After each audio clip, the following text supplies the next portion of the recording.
নমস্কার বন্ধুরা, পুষ্পর রান্নাঘরে তোমাদের সবাইকে স্বাগতম। আজকে নতুন একটা ভিডিও নিয়ে চলে এসেছি, তোমাদের কাছে হাজির হয়েছি। ছোট্ট ইলিশ মাছ দিয়ে আমি ফুলকপি আলু দিয়ে রান্না করব। মাছটা আমি হালকা একটু ভেজে নেব।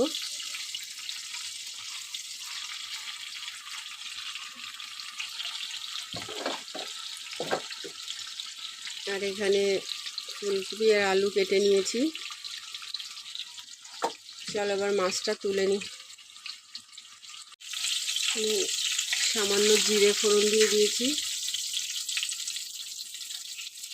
এবার কেটে রাখা আলুগুলো দিয়ে দেবো।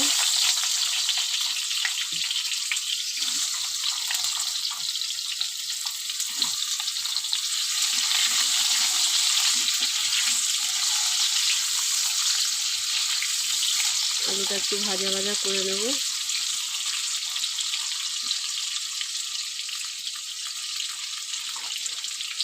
একদম শর্টকাটে রান্না।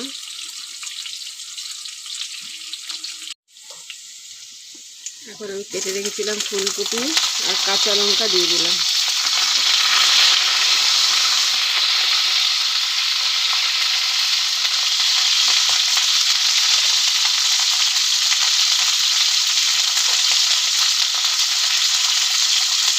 স্বাদ মতো লবণ দেবো।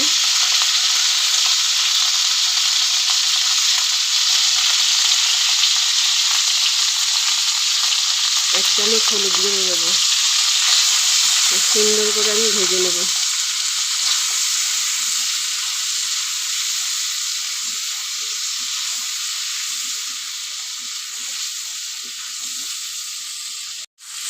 আলু ফুলকপি আমার ভাজা হয়ে এসছে। এখন আমি পরিমাণ মতো জল দিয়ে দেবো। একদম সহজ পদ্ধতিতে রান্না করব।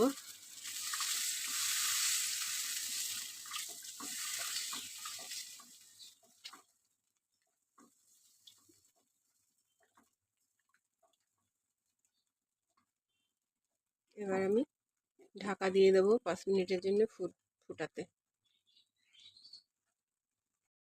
ঝোল আমার ফুটে গেছে। ভেজে রাখা মাছগুলো এখন দিয়ে দেবো। ইলিশ মাছ তো আমি বেশি কড়া করে ভাজিনি, আবার 2 মিনিট ফুটিয়ে নেব। তোমরা কে কে এরকম ইলিশ মাছ দিয়ে ফুলকপি আলু দিয়ে তরকারি খেয়েছো অবশ্যই আমাকে জানাবে কমেন্ট করে।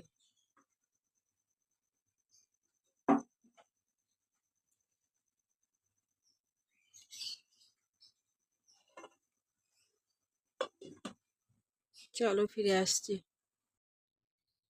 আমার ফুলকপি আলু ইলিশ মাছ দিয়ে ঝোল হয়ে গেছে।